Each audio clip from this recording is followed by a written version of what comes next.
Podium Podcast. Lo mejor está por escuchar. En España, solo el 9% de los puestos de dirección general están ocupados por mujeres. ¿Tienes pensado ser madre? ¿Eres madre? ¿Cuánto tiempo te dedicas a la maternidad? Soy partidario de que si alguien se esfuerza más, pues tenga una mayor recompensa. El problema es cuando no está, el terreno de juego no está equilibrado, ¿no? Y en el caso que estamos hablando ahora de las mujeres, pues claramente ahí la competencia no es justa. Muchas veces parece que tener más mujeres supone mayor diversidad y creo precisamente que si esas mujeres reproducen roles de género completamente masculinos, ya no aportan esa diferencia, ¿no? Hoy vamos a examinar el mecanismo de las cuotas y las implicaciones sociales y económicas que tienen determinados modelos más paritarios. El cuerpo directivo tiene que realmente entender que esto no es una amenaza, sino más bien es una infinita oportunidad de crecimiento y de diversidad en el negocio también, pero no me gusta tener esa mirada de que solo es un buen negocio, sino que realmente somos personas. Yo soy Andrea Ros y os doy la bienvenida a Ser B o No Ser. En España, solo el 9% de los puestos de dirección general están ocupados por mujeres. Y en 2023, ellas cobraron un 20% menos que los hombres, el equivalente a trabajar 73 días gratis al año. De seguir con esa tendencia, aún tendrían que pasar 131 años para lograr la igualdad de género en el ámbito laboral. Las cuotas de género buscan corregir una desigualdad histórica y estructural. En el siglo XVIII, Adam Smith planteaba que existe una mano invisible que regula el mercado, también el laboral, en beneficio de todos y sin necesidad de más intervención que el ajuste entre oferta y demanda. Ahora bien, nuestro sistema, creado por y para hombres, ha tenido que excluir a las mujeres. Las cuotas buscan redirigir esa mano invisible y asegurar que toda la población, sin importar su género, tiene acceso a las mismas oportunidades laborales. Pero, ¿son las cuotas una solución efectiva?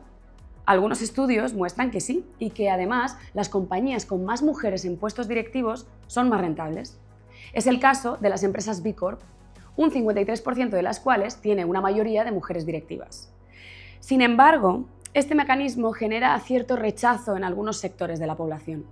Según el CIS, un 44% de los hombres creen que las actuales medidas de igualdad les discriminan. ¿Son las cuotas efectivas por sí solas o deben ir acompañadas de una cultura social y empresarial realmente igualitaria? ¿Están este tipo de medidas obligando a las empresas a renunciar a talento por ajustarse a los porcentajes establecidos?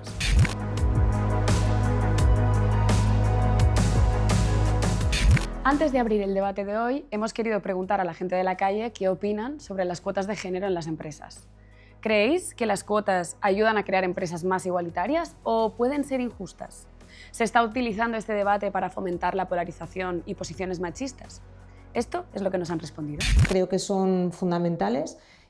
Quizá no es la mejor herramienta o la única herramienta, pero sí creo que como mínimo tiene que haber un sistema de cuotas hasta que la percepción de igualdad sea real y la igualdad sea real. La igualdad de género está atravesada por muchísimos factores, y en este caso el económico y la propia igualdad a la hora de llegar a la educación también es muy importante. Creo que lo mejor es que fueran desapareciendo porque no fueran necesarias, porque ya de verdad el panorama hubiera cambiado, la mentalidad. Si no hubiese estas cuotas, muchos de los puestos que ocupan mujeres muy hábiles, muy válidas, con muchísimo talento, serían puestos ocupados por hombres cis heterosexuales blancos completa y absolutamente mediocres, sin un ápice de talento. Que entremos en un sistema que verdaderamente prioriza el talento y la validez de los usuarios, pues necesitamos cuotas. Yo creo que en ningún debate, que no se debería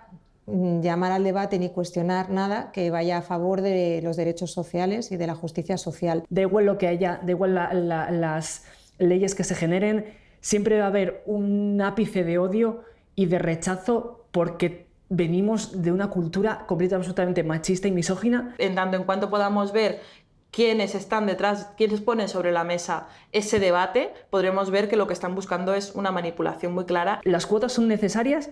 Sí.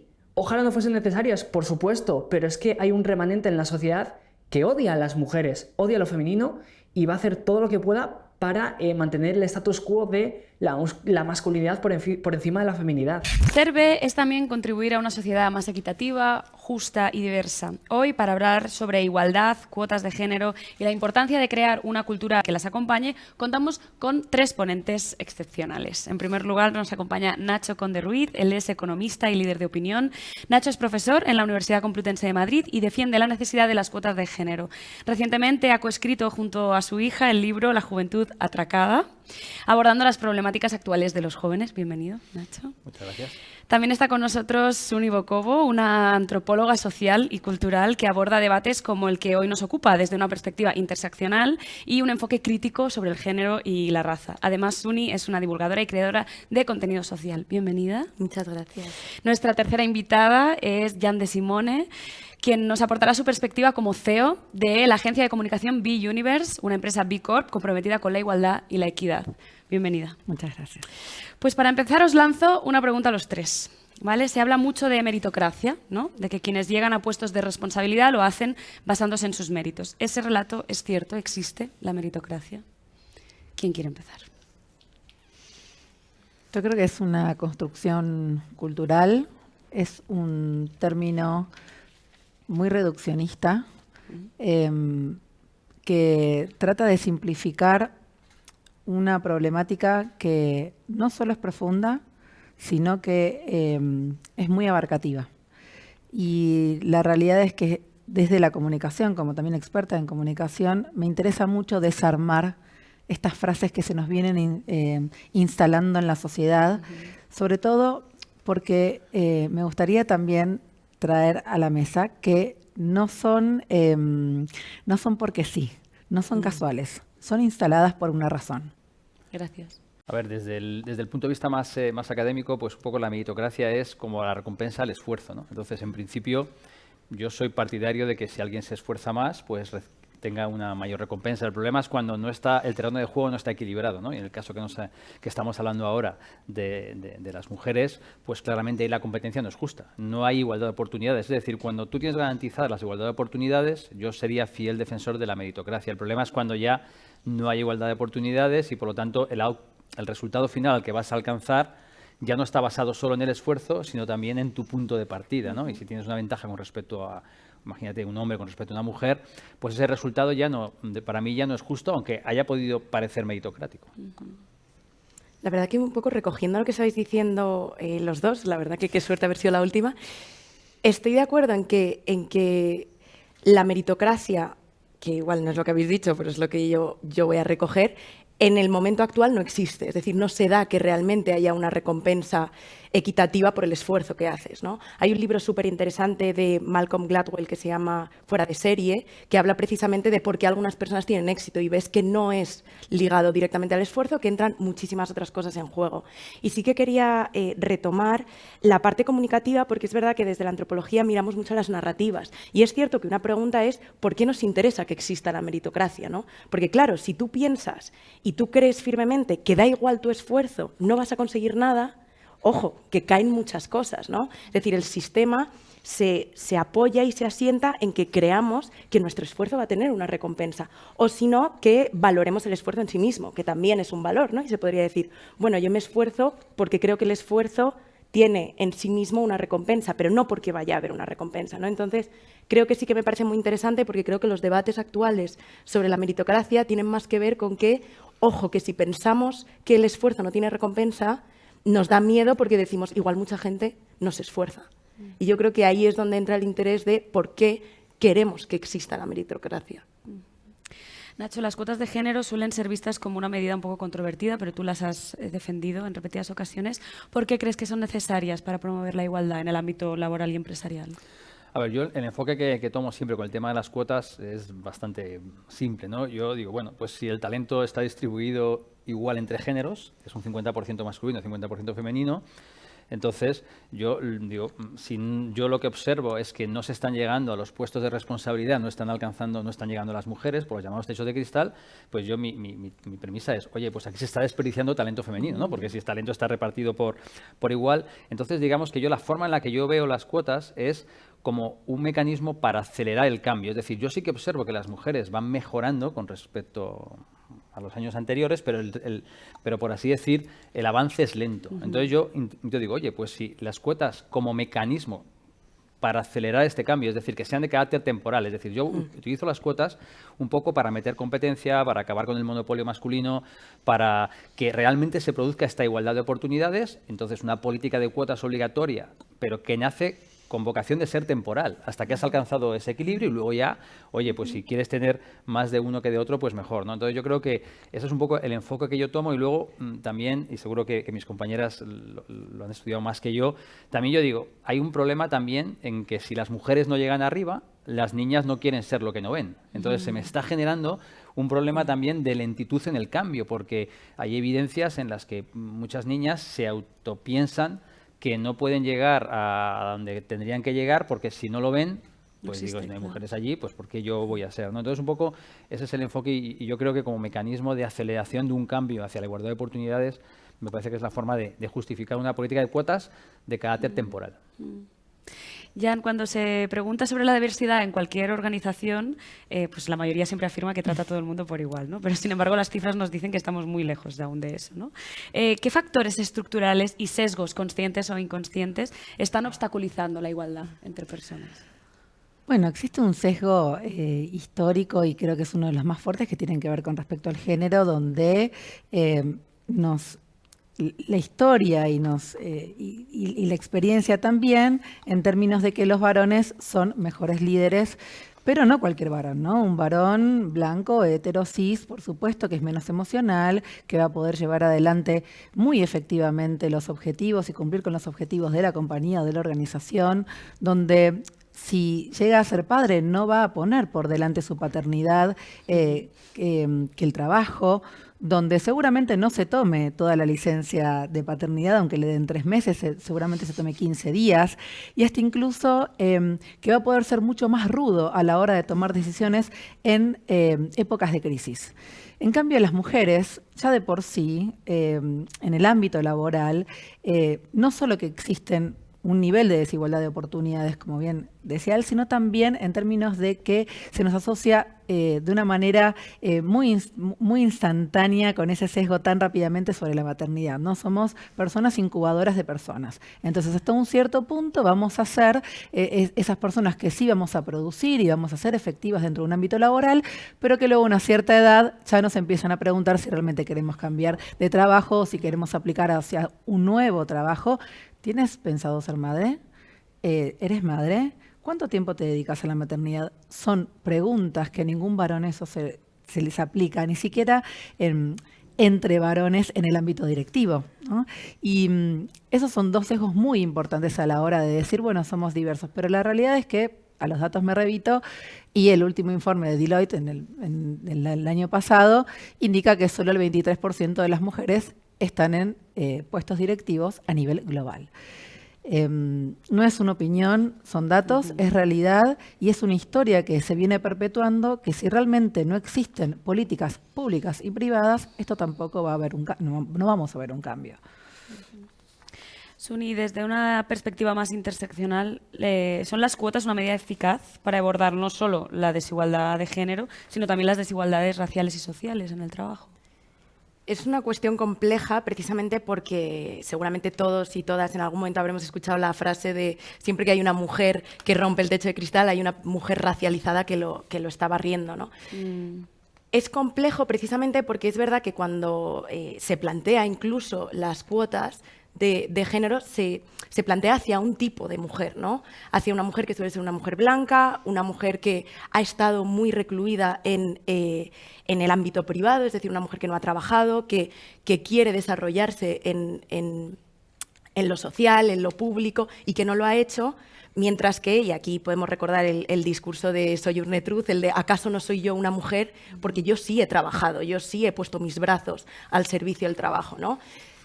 Creo que es una medida que es verdad que no nace con una mirada interseccional, es decir, que no nace pensando en otro tipo de minorías y que, por lo tanto, en sí misma tiene un fin muy concreto, ¿no? Porque no se replantea, oye, es que igual lo que podría servir con una mirada interseccional es que haya un mayor reconocimiento de trabajos de cuidados o un mayor reconocimiento de otro tipo de trabajos que suelen estar hechos y realizados por personas migrantes, por mujeres racializadas.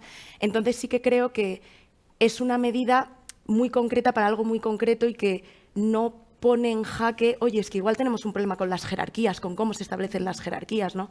Cada vez vemos más empresas más horizontales, ¿no? Aquí en el mundo empresarial se ve que cada vez las jerarquías están marcadas, oye, es que igual hay que replantearnos incluso la jerarquía, hay que replantearnos el valor que le damos a cierto tipo de trabajos, ¿no? Que igual el ser jefa es como lo máximo de la vida y tú dices, pues igual no, igual lo que sostiene la sociedad, y eso lo vimos mucho en la pandemia, lo que sostiene la sociedad no eran los grandes jefes y jefas, fueron precisamente los trabajos de cuidados. Claro. Qué interesante. Jan, desde tu perspectiva y tu experiencia, ¿no?, en B-Universe, ¿qué cambios culturales y prácticas empresariales se necesitan para evitar que las cuotas nos lleven a una diversidad forzada?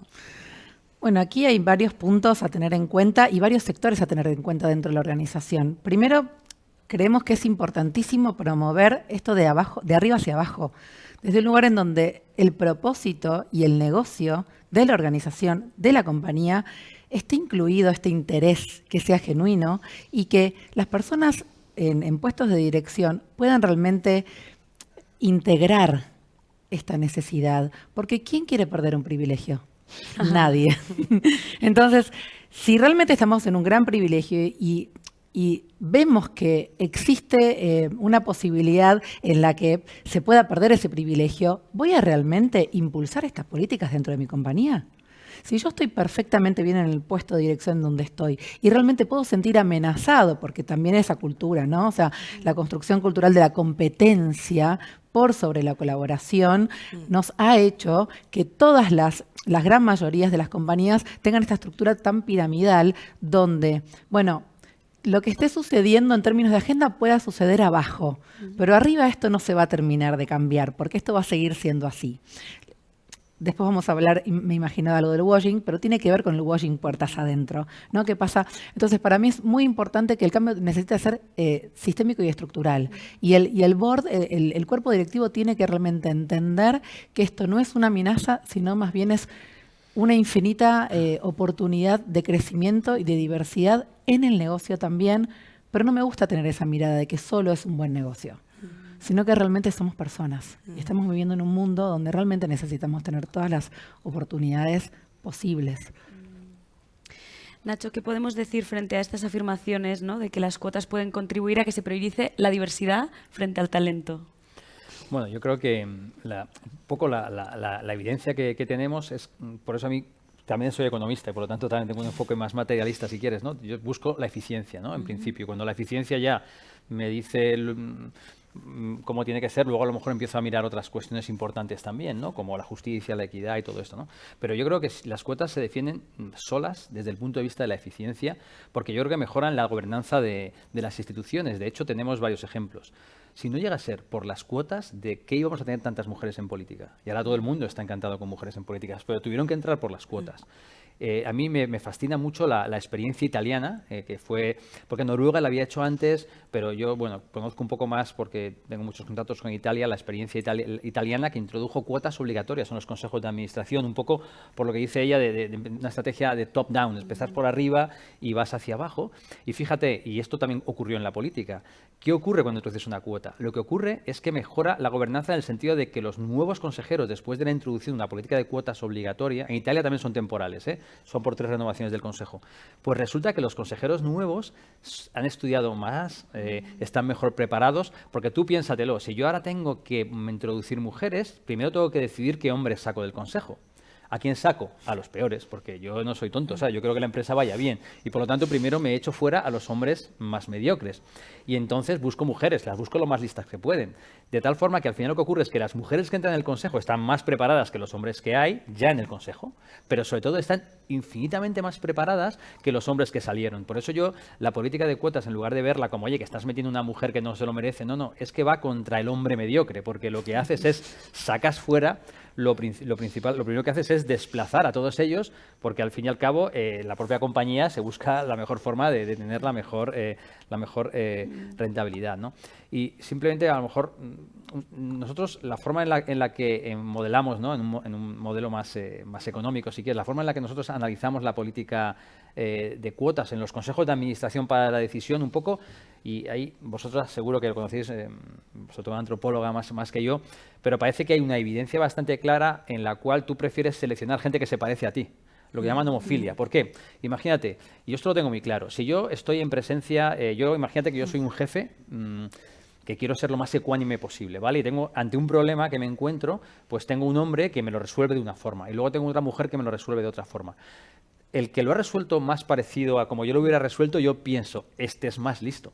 Ella igual lo es, pero me da mucho ruido su señal con respecto a quién es más listo, simplemente porque enfocó el problema como yo lo había querido enfocar y todo el mundo tiene un poco ese sesgo hacia que el que lo hace como él es más listo. Entonces, de alguna forma, ¿qué es lo que está pasando? Que yo, queriendo ser el hombre más justo de la Tierra y el hombre más ecuánime, voy a dar... con mayor probabilidad voy a promocionar al hombre porque digo, se parece más a como yo lo solventaría. ¿Qué ocurre? Que la mujer se da cuenta de que esa competencia no está siendo justa. Y entonces la mujer, algunas se tienen que esforzar el triple para conseguirlo, pero otras dicen, mira, si no me interesa competir por un puesto que es imposible de ganar. Os lanzo una pregunta a los tres, ¿vale? ¿Hasta qué punto las cuotas nos ayudan a solucionar problemas paralelos como la brecha salarial, el acoso y la violencia de género en el ámbito laboral? ¿Es suficiente con las cuotas o hace falta mover algunas políticas más? Yo creo que en la actualidad nada es suficiente.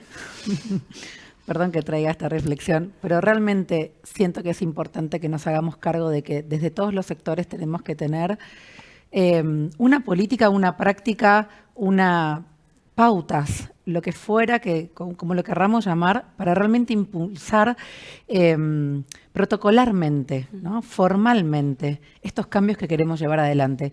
Porque con las intenciones, con algunas sensibilizaciones, pero que no terminen siendo hasta incluso capacitaciones o que no estén desarrollados hasta incluso en el proceso de trabajo, las políticas públicas, las políticas privadas han impulsado realmente porque nos han puesto un límite, ¿no? Entonces, yo creo que desde ese lugar y incluso en los comportamientos humanos dentro de una organización, nos lleva a que, bueno, este es nuestro punto de partida. Después de ahí se pueden hacer un montón de cosas, pero sí me parece muy importante poder dejar esto en claro, ¿no? De que las cuotas son un piso, no son un punto de llegada, son una base para empezar ese camino donde requiere de un trabajo en conjunto, donde requiere de un trabajo interdisciplinario dentro de las organizaciones para que esa igualdad exista y para que esa eficiencia de la que él hablaba realmente pueda repercutir en el ROI. Estamos hablando de negocios, de hacer buenos negocios. ¿Y quiénes hacen los negocios? ¿Quiénes están detrás de las marcas y de las empresas? Personas. Y tratar de esto de no disociar desde lo laboral con lo personal, porque en definitiva, y retomo un concepto, las mujeres que han llegado hace un tiempo en puestos de liderazgo, la gran mayoría se han tenido que masculinizar para estar ahí. Entonces, ¿por qué es importante poder directamente ya darles el cupo desde el board? Porque es como dice él, no van a tener que tener un camino de competencia donde la mujer se tenga que masculinizar porque hay un estereotipo de jefe, hay un estereotipo de cuerpo directivo, hay un estereotipo de CEO. Cómo hay que vestirse, cómo hay que hablar, cómo hay que ser. Entonces, todo eso dificulta esa carrera, ese camino hacia las mujeres en puestos de liderazgo. Y estaba pensando también que ese camino en sí mismo ya es violento. O sea, ya hay una violencia que tú te ejerces a ti misma para ir en contra de igual lo que sería tu pulsión de desarrollo. Entonces, sí me parece interesante porque muchas veces parece que tener más mujeres supone mayor diversidad y creo precisamente que si esas mujeres reproducen roles de género completamente masculinos, ya no aportan esa diferencia, ¿no?, de la que muchas veces se habla. Entonces, tú comentabas si las cuotas ayudan para otro tipo de violencias. Yo creo que yo ahí soy un poco escéptica. En cuanto a sí que creo, y lo comentabas, ¿no? Decías, claro, es que hay un punto en el que las mujeres no estaban en esos espacios y cuesta entrar porque se busca, ¿no?, esa mirada de la recomendación, ¿no? Yo recomiendo a esta persona que veo que se parece un poco a mí, ¿no? Y es verdad que los hombres tienden a recomendar hombres y las mujeres tendemos a recomendar mujeres. Y muchos puestos se consiguen por recomendación. O sea, ya tú en el proceso de selección a ti te ponen quién te ha recomendado, ¿no? Entonces se entiende que hay una mirada de la recomendación y que históricamente las mujeres tienen menos capital social porque han estado menos en el espacio público.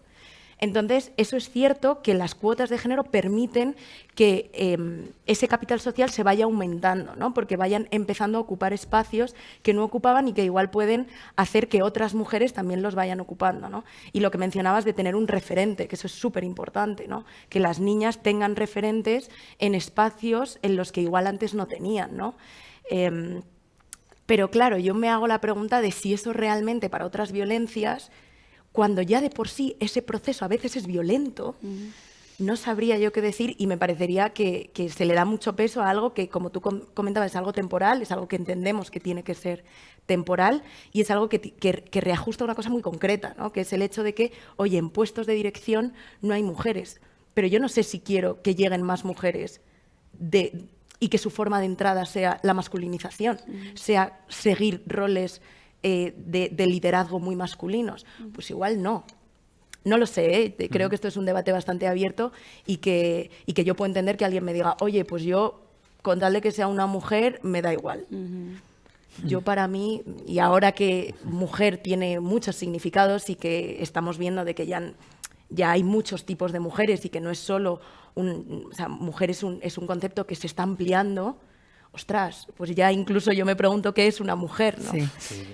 Bueno. Evidentemente no va a solucionar todo. Claro. No lo va a solucionar todo. O sea, eso no hay que ser realistas. Hay un fenómeno que, igual que está el techo de cristal, están los suelos pegajosos, ¿no? Que a las mujeres les cuesta llegar, hay millones de... Y allí, pues bueno, se pueden plantear, yo por ejemplo, que sea transparente, al menos dentro de la empresa, lo que gana cada persona. Es que es muy sorprendente cómo muchas mujeres se sorprenden de que su compañero de la mesa al lado está ganando más que ellas.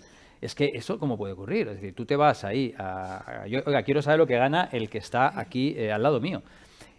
Transparencia, currículums ciegos, o sea, buscar cualquier otro mecanismo. También, por ejemplo, yo creo que tendría que haber algo en el cual una mujer que se ha sentido mal en una entrevista de trabajo pueda ir ahí y decir, mira, me ha hecho esta pregunta. Y entonces, vale, la gente la apunta, yo qué sé, defensor de...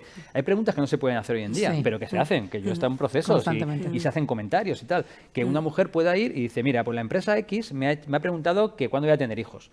Y claro, él dice, vale, tranquilo. En principio es una mujer solo que lo ha dicho, seguramente está enfadada porque no la han contratado y le voy a poner aquí un aviso.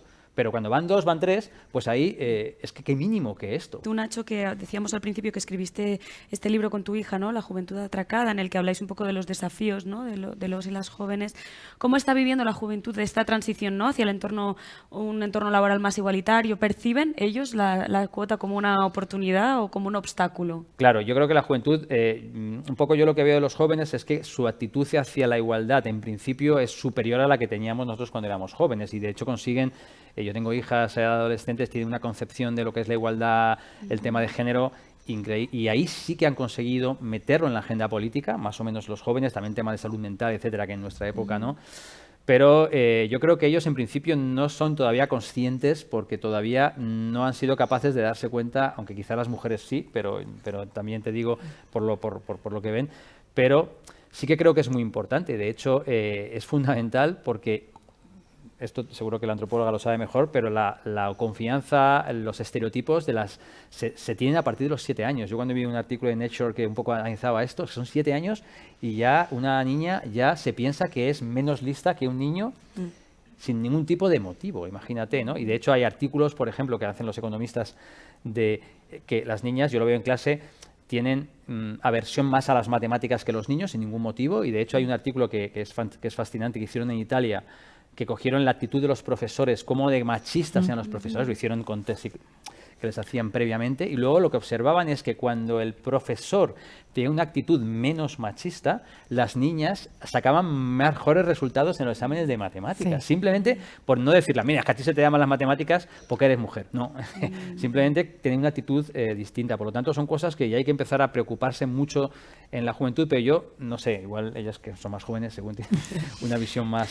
Sí, a vosotras quería preguntaros, porque hay un discurso muy creciente, ¿no?, entre los jóvenes especialmente, especialmente, porque hubo, pues según el CIS, ¿no? El 50% de los jóvenes varones ven las cuotas como una discriminación hacia los hombres, ¿no? Y quería preguntaros como, ¿por qué creéis que tantos jóvenes están adoptando este tipo de opiniones que parecían ya como obsoletas, ¿no? Y si se está culpando a las cuotas y a la cultura paritaria de todos los males, de repente. Yo creo que hay una contracultura que realmente está viniendo a no poder dejar de sostener esos privilegios. Vuelvo y retomo el miedo aquí. ¿Por qué realmente esto no es una cuestión tan estructural? Porque tienen miedo de perder esos privilegios. Entonces, en la juventud, también lo que vemos desde el ámbito de las investigaciones de mercado, de las tendencias y los consumos y hábitos de consumo, hoy las redes sociales nos muestran la posibilidad de llegar a múltiples contenidos, ¿sí? Eso genera como una especie de concepto de libertad, de democratización de contenidos, pero no, es una trampa. Todo lo que está instalado en las redes sociales tiene un porqué. Entonces, hoy vemos a niñas de 7, 8 años en TikTok haciéndose toda la rutina de limpieza facial, vistiéndose o haciendo challenge de bailes, niñas cosificadas, niñas completamente llevadas a un extremo, ¿no? De la feminización y de cómo debería de ser esta tendencia, ¿no? de las buenas esposas. Bueno, esas tendencias no están instaladas porque bueno, surge de algo de un pensamiento. Están instalados a propósito, están instalados con un porqué, con una intención. Eso es una contracultura, por supuesto, hacia el feminismo, pero también porque esa juventud todavía no está siendo parte dentro de una organización donde realmente ve que hay una desigualdad concreta. Entonces cree y considera que una ley de cupos es completamente innecesaria, porque lo que ven en las redes sociales no es lo mismo que se pueda ver dentro de una organización. Yo, fíjate, estaba pensando que me apetece muchísimo leer el libro. Sí. Y yo tengo ese problema que nunca sé si soy joven o no, o sea, ya es como que dudo. Soy un poco esa generación frontera, ¿no? Mi hermana pequeña dice que no soy generación Z, algunos estudios dicen que sí, otros que no, entonces estoy como en la frontera. Es late millennial, ¿no? Sí, o sea, 96 es como un... Es la frontera. Es la frontera. Entonces me siento como cerca de los millennials y cerca de los Z, aunque los Z no me aceptan muchísimo. Creo que hay una cosa muy interesante, que es precisamente los datos que mencionabas. Creo que las mujeres jóvenes cada vez son más conscientes de la violencia. O sea, yo, en comparación con adolescentes de ahora, veo que sí son muy conscientes de la violencia sexual y la denuncian mucho más. Creo que sí son muy conscientes de dinámicas que tienen que ver con las relaciones entre hombres y mujeres. Creo que, como decías, ¿no? Todavía no han entrado con, algunos sí, otros no, pero en el mercado laboral como para darse cuenta de las barreras que tienen, pero sí están más abiertas a las conversaciones. Yo no sé si llamaría todo este movimiento contra la paridad, contra las cuotas, contra cultura. Ahí igual no, creo que es una cultura que simplemente está cogiendo más fuerza por las redes sociales, porque ya está en el discurso público. No sé si está en contra, pero sí es algo a lo que mirar, y sí que yo no soy de las que piensan, bueno, vamos a poner un cordón sanitario, todos estos hombres están simplemente fatal de la cabeza. Para nada, o sea, para nada. Yo creo que ahí hay un miedo, yo creo que ahí hay un debate sobre los privilegios versus derechos que todavía no se está teniendo. Creo que la entrada de mucha gente, y eso sí me parece, muchos jóvenes, al feminismo, a políticas de paridad, es una entrada desde las redes sociales muy simplista, muy rápida, de un consumo que no permite un diálogo, que no permite un pensamiento crítico, que tampoco permite que los que no terminan de entenderla puedan acercarse a ella.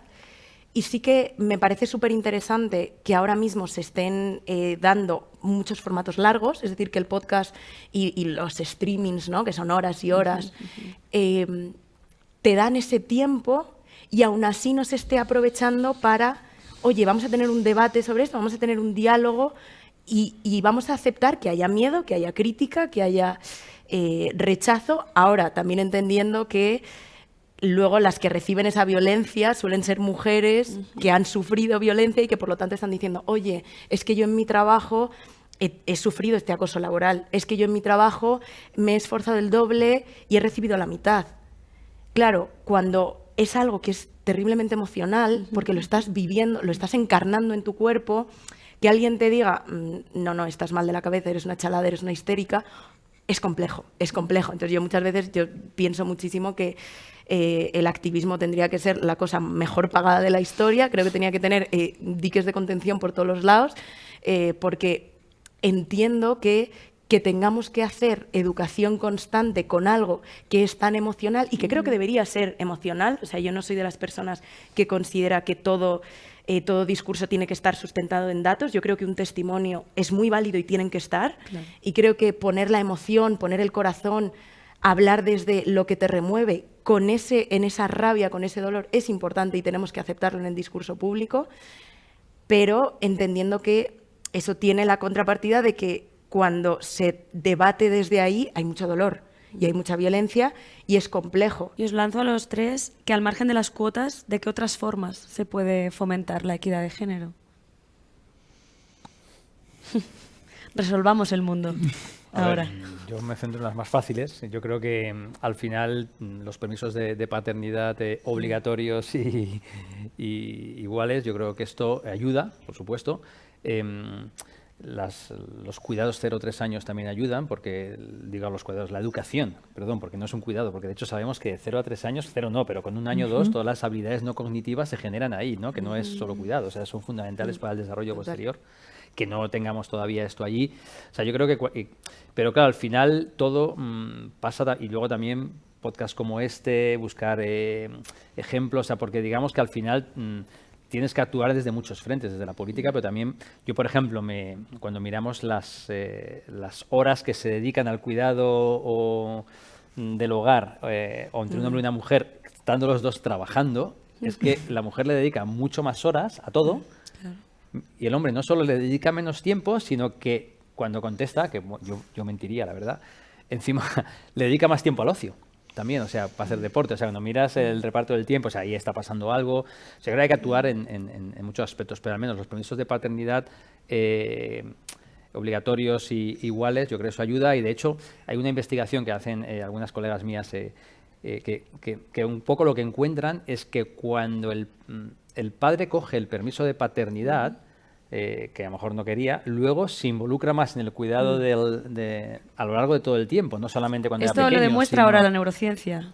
La neurociencia ha demostrado que los padres desarrollan la conducta paternal al estar en contacto con el bebé. Y entonces luego sorpresa. Dices, claro, entonces digo, pues es que tiene ventajas por todos los lados, pero... Sí, y retomando un poco esto de entender que también hay una falta de corresponsabilidad. Eso es tan estructural, porque si yo hoy estoy aquí sentada es porque hay una mujer que trabaja en mi casa que puede cumplir con esas tareas de cuidado que tanto yo y mi marido no estamos haciendo porque estamos también trabajando, porque hay una institución educativa, porque hay maestras y maestros fuera del ámbito laboral generando ese apoyo a los niños y las niñas. Entonces, hay un dicho que es muy como ilustrativo, donde dice que cuando las mujeres que trabajan en tareas de cuidado paren un día, ¿no? O sea, realmente puede caer el nivel del punto de productividad que puede ser el PBI de un país. Entonces, desde ese lugar es importantísimo entender que primero la corresponsabilidad es fundamental para poder llegar a esos objetivos de mayor igualdad, y eso implica políticas públicas y privadas. Volvemos a lo mismo con las licencias de maternidad. Bueno, desde ese lugar es obligatorio que te las tomes. Si yo te doy 3 meses a ti como padre, no vuelvas a los 15 días. ¿No? Son decisiones, y volvemos a lo mismo, son decisiones que son importantes que las personas que estamos en puestos de liderazgo, que estamos tomando ese tipo de, en cauces dentro de las organizaciones o empresas, podamos ser valientes y tomarlas. Por sobre todas las cosas también la capacitación es fundamental y la sensibilización, y no solo desde lo intelectual. Y aquí traigo esto, las experiencias. A nosotros nos pasa que sensibilizamos, trabajamos en la cultura de las empresas y organizaciones justamente para esto, ¿no? Para que existan mayores políticas de igualdad, mejor ámbito laboral, que eso repercute en todo el negocio, pero cuando traemos experiencias, cuando traemos una persona que nos cuenta lo que realmente ha vivido, eso se encarna en las personas. Y por eso digo que también sí es importantísima la capacitación intelectual, las leyes, los protocolos. Ahora es importante volver a retomar esos discursos, esos testimonios y validarlos en los ámbitos privados y en los ámbitos públicos. Para mí, replantearse cómo nos dividimos el tiempo y replantearse el tiempo en el trabajo es una medida que acerca a la igualdad sin tampoco ser una medida que sea específicamente para las mujeres, porque yo creo que a día de hoy hay pocos hombres que me puedan decir, sí, 8 horas directas al ocio le estoy dedicando. Entonces, creo que es una medida que realmente nos hace replantearnos el modelo que tenemos ahora mismo de trabajo. Otra cosa también que es verdad que como estamos hablando de cuotas de género, todo el rato pensamos en modelos de familias heterosexuales, de hombre y mujer, y hay otros modelos de familia, ¿no? Creo que también se vea que hay otros modelos de familia, permite esa apertura a otras formas de hacer. Creo que tú mencionabas, ¿no? Es muy importante la educación, pero es muy importante también la comunicación. Estoy muy de acuerdo. O sea, creo que tenemos que comunicar más, tener muchísimos más debates, que los niños y las niñas se sientan también cómodos con un debate, y eso yo cada vez lo veo más difícil. Y es verdad que el otro día estaba escuchando, no me acuerdo ahora qué podcast, que estaban hablando de, oye, es que yo tengo mucho miedo ahora porque no sé cómo se va a recibir, no sé cómo se va a leer, me da miedo exponerme en público, digo muy poco. Eso es un problema. Sí. Y creo que eso es un problema que también hemos generado, o sea, creo que hemos generado todos y todas. O sea, que no es que el abrirnos al debate, y creo que también lo vemos, ¿no? Cuando los debates están tan llenos de odio y tan llenos de rechazo y de violencia, impiden que haya más debates, ¿no? Otra cuestión también, siendo un poco más igual radical, creo que mirar a otras minorías, y entendiendo que las mujeres en datos no son minorías, pero mirar otras formas de vivir, otras necesidades, ¿no? Creo que lo que decíamos, reforzar el trabajo de cuidado como un trabajo válido, como un trabajo que igual es deseable, ¿no? Creo que solo se ha visto como trabajo deseable el de estar en una empresa como líder. ¿Qué pasa si de repente hay un liderazgo mucho más horizontal y por lo tanto no hay esas políticas de competencia de quién se esfuerza más, quién se esfuerza menos, voy a ver qué hace mi compañero, qué no hace, qué puedo hacer yo más?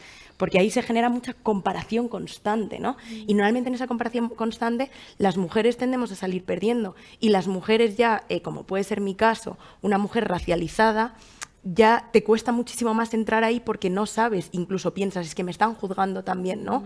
Por mi color de piel, es que me están posicionando ya como en ciertos puestos. Oye, ¿qué pasa si ese puesto no es un insulto, ¿no? Y hasta incluso acá traigo la herramienta transformadora de la comunicación, pero no solo la comunicación desde una comunicación corporativa, lo que vemos en ficción. Totalmente. Hay muchos actores argentinos que tienen tez morena, como yo, y han decidido no ser más los bandidos de las ficciones, ¿no? Total. Entonces digo, esos relatos, esas narrativas son construcciones culturales que arman esos estereotipos de dónde tendría que estar este tipo de persona o no, o esta mujer solo puede hacer esto, esto y esto. Y es tan importante que en los puestos de liderazgo, sobre todo las mujeres, yo lloro todo el tiempo. Yo lloro mucho. Amo llorar, me encanta abrazar, me encanta compartir en términos de lo que me pasa a mí en mi camino del liderazgo. No me siento menos exitosa, pero he tenido también que derribar mis propias barreras para poder sentirme así, y que desde ese lugar yo también podía ser efectiva, podía ser una líder a seguir y poder sentarme en una mesa de varones y no corromperme. Total. Eso para mí es un gran logro, pero también no lo hago por mí.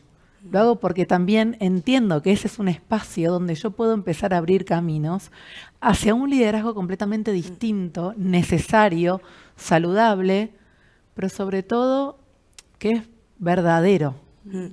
Y no lo digo de verdad como absoluta, sino como lo digo como de verdad desde la unicidad del ser. Jan, en tu experiencia, ¿qué desafíos enfrentan las empresas a la hora de implementar y mantener políticas de igualdad de género, y cómo pueden superarlos estos obstáculos?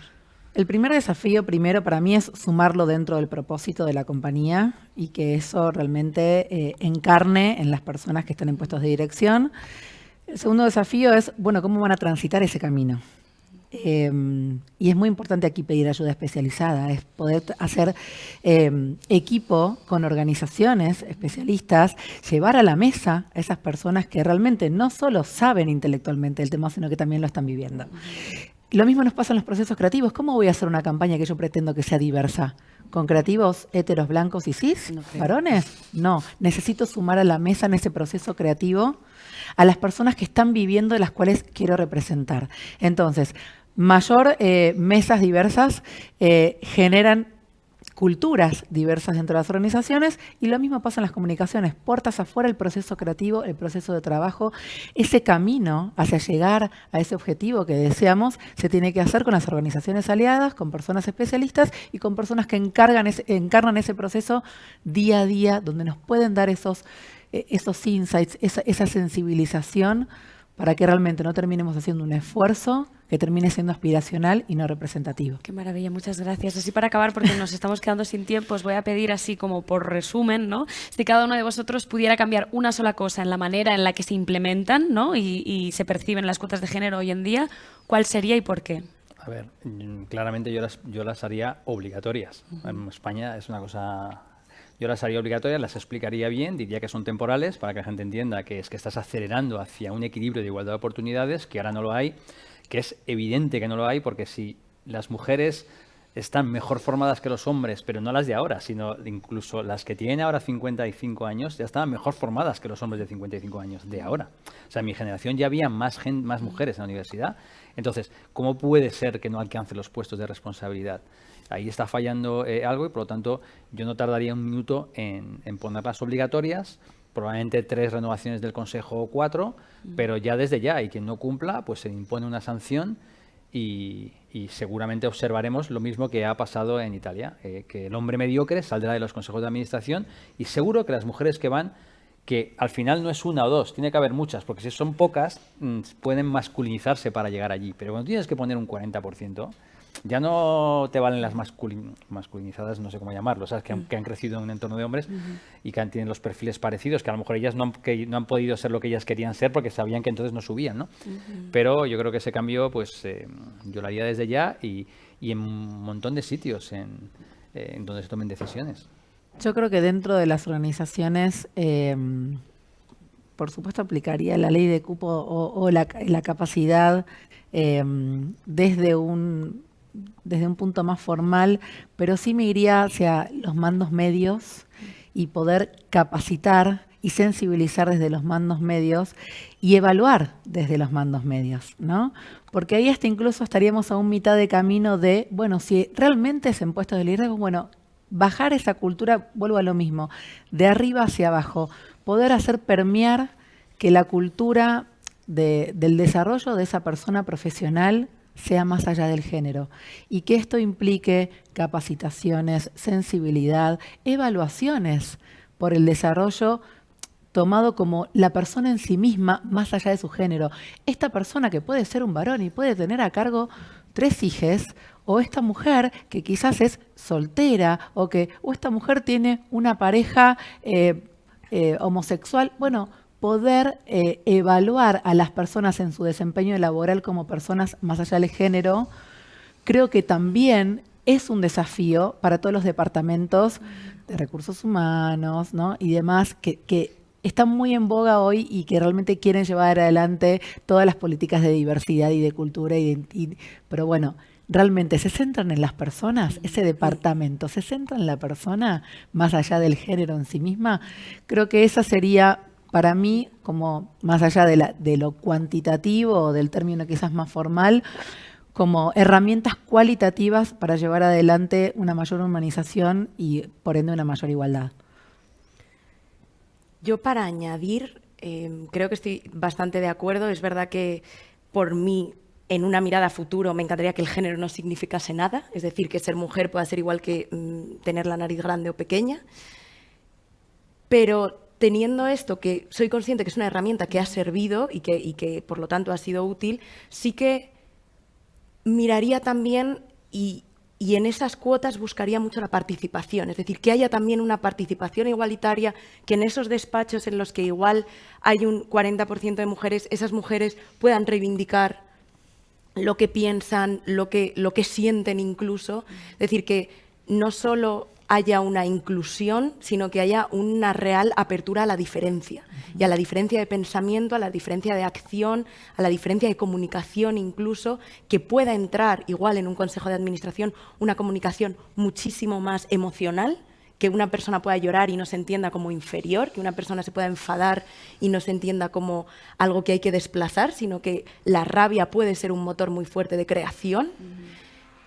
Y yo abogaría porque en esa cuota se mire también que haya una apertura a la diferencia. Pues muchas gracias. Gracias. Muchas gracias. Muchas gracias. Gracias. Alcanzar la igualdad de género en el mundo laboral y empresarial no es solo cuestión de números. Requiere un cambio profundo en la cultura de las organizaciones, un compromiso con la equidad y una visión inclusiva que promueva el talento y las oportunidades para todos, sin importar su género. Más allá de la romantización de las estructuras de poder feminizadas, como si automáticamente fueran a resolver todos los males, nuestro objetivo debe ser generar un entorno más plural e inclusivo que permita una mejor toma de decisiones. La guionista y productora Michelle King, creadora de títulos como The Good Wife o Braindead, planteó la siguiente reflexión en su libro The Fix, con la que queremos cerrar el programa de hoy. La igualdad de género no trata de hombres ni de mujeres, sino de hacer que el trabajo funcione para todo el mundo. Uniéndonos, podremos arreglar el trabajo, no a las mujeres. Yo soy Andrea Ros y nos vemos en el próximo episodio de Ser B o No Ser, el podcast de los que creen que otra forma de hacer las cosas es posible.